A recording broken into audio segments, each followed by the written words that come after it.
샬롬. 오늘도 하나님 말씀 앞에 나오신 여러분 환영합니다. 우리 함께 기도하겠습니다. 하나님, 오늘도 우리에게 귀한 말씀 주시니 감사합니다. 이 말씀을 통해서 우리의 심령이 오늘도 하나님이 주시는 힘과 능력과 지혜와 소망으로 가득 찰 수 있도록 이 시간에 역사하여 주시옵소서. 깨달아지는 은혜, 그래서 우리의 영혼이 일어서는 놀라운 은혜, 오늘 이 시간 말씀 가운데 허락하여 주시옵소서. 예수님의 이름으로 기도했습니다. 아멘. 오늘 함께 살펴볼 말씀 누가복음 2장 40절에서 52절, 누가복음 2장 40절에서 52절까지 함께 살펴보도록 하겠습니다. 오늘도 성실하신 우리 아버지 하나님을 찬양합니다. 예수가 성인이 되기 전 유년 시절 이야기가 이어지고 있는데 오늘 마지막 이야기가 등장하게 됩니다. 인간이신 예수에 대해서 계속해서 강조하는 누가예요. 하나님의 인간 되심, 하나님의 아들, 그것에 대해서 예수의 이야기를 시작하는 것이죠. 낮아진 예수를 통해서 데오빌로가 추구하는 신의 모습, 예수의 모습이 무엇이어야 할지 그것에 대해서 말해주는 것이죠. 본문 보시죠. 40절에서 42절입니다. 아기가 자라며 강하여지고 지혜가 충만하며 하나님의 은혜가 그의 위에 있더라.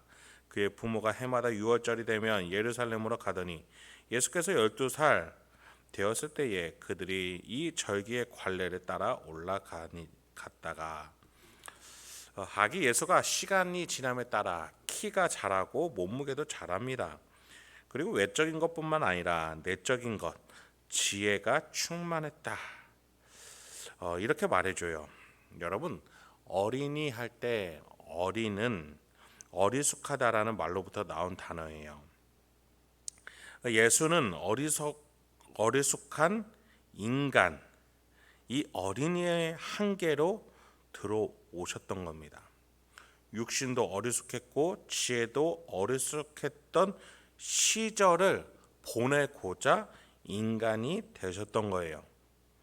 근데 여러분, 예수는 그렇게 점점 어리숙하면서 성숙해져 가는 인성 가운데 무엇을 가지고 오셨습니까? 신의 모습, 신성도 함께 가지고 오신 거예요. 그래서 어린이지만 실수하지 않으셨고 죄를 범하지 않으실 수 있었던 겁니다.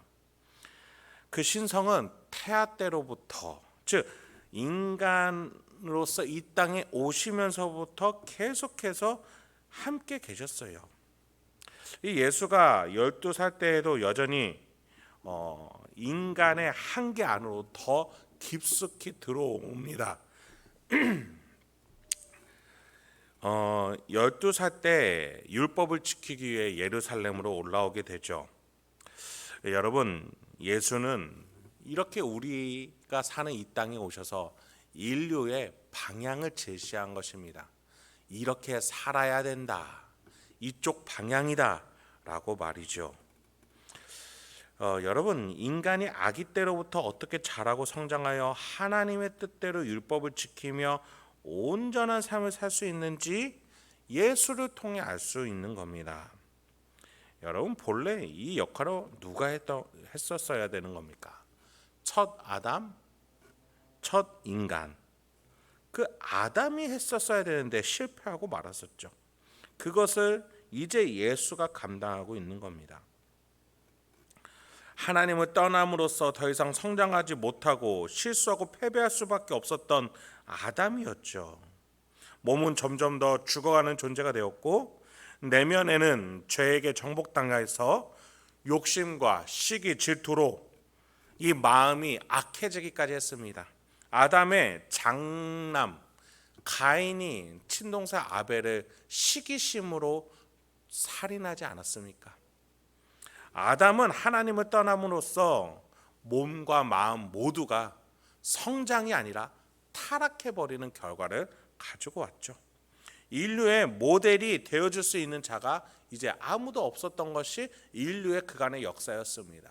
그 속에 신성을 가지고 인간이 된 예수의 성장을 보면서 우리는 인간은 이렇게 자라가야 되는구나, 그것을 알 수 있는 겁니다. 그래요, 우리는 성장해야 합니다. 그렇다면 예수는 그 성장의 모습을 우리에게 어떻게 소개시켜 줍니까? 43절부터 47절이에요. 그 날들을 마치고 돌아갈 때에 아기 예수는 예루살렘에 머무셨더라.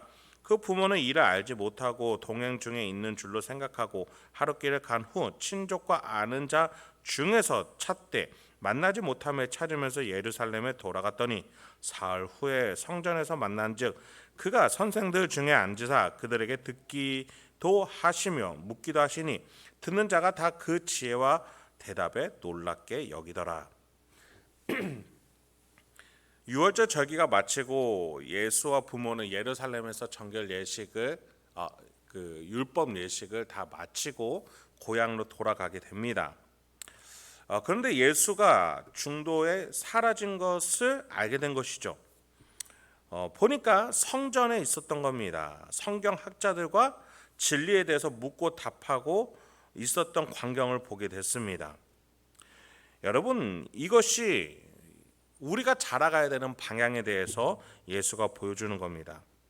물론 예수와 같이 어린 시절부터 성경을 꿰뚫고 있어야 된다, 그 말이 아니에요. 제가 누누이 말씀드리지만 예수의 모습은 우리의 방향을 말해주는 것이지 목적지가 아닙니다.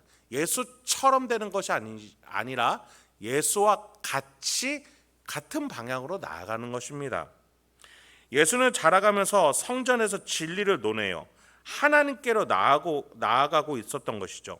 성도라는 이웃과 함께 진리를 통해 하나님께 가까이 나아가고 있습니다. 자신의 육신을 성전에 두고서 주변에 성경학자라고 말할 수 있는 이웃들과 진리를 논하면서 하나님께 더 가까이 갈 수 있도록 인도합니다.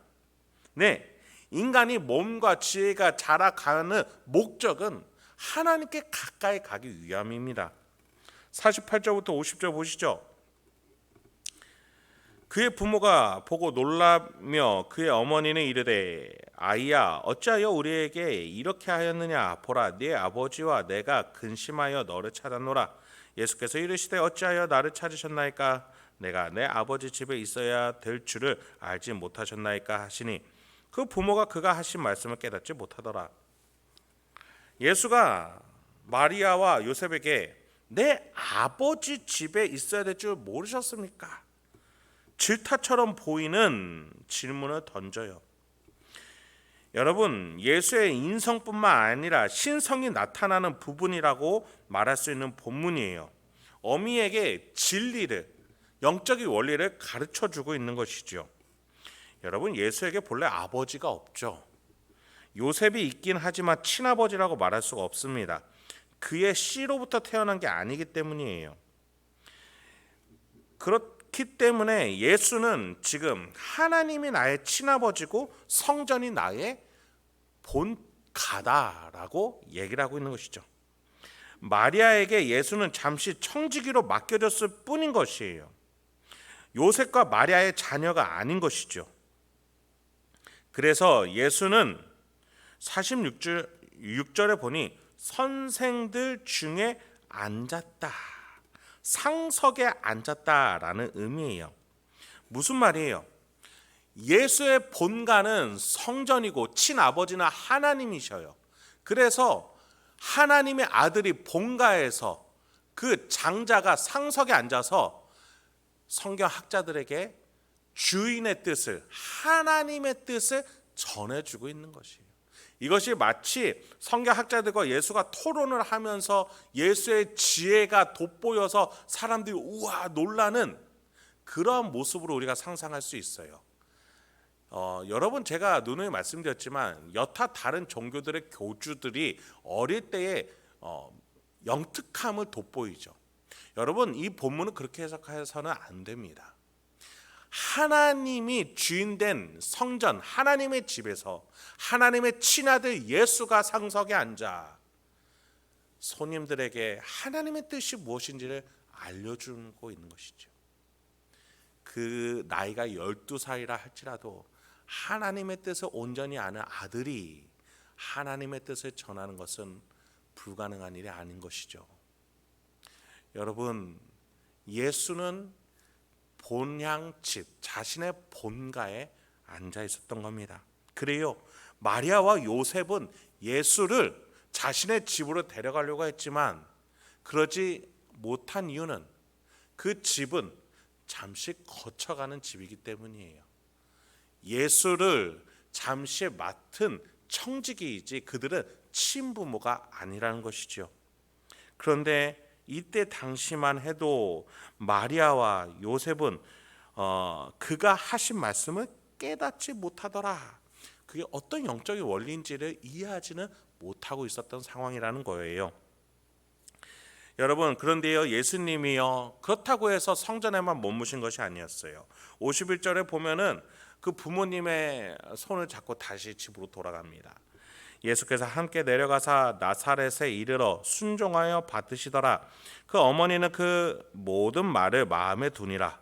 예수는 지혜와 키가 자라가며 하나님과 사람에게 더욱 사랑스러워 가시더라. 예수는 성전을 떠나 가정 생활에 있어서도 우리의 모범을 보여줘요. 여러분, 10계명 중에 타인을 향한 계명 중 가장 첫 번째, 언약이 있다, 하나님의 축복이 담겨져 있다라는 계명이 뭡니까? 내 부모를 공경하라. 성전 밖에서도 하나님의 뜻을 살아내고 계신 것이죠.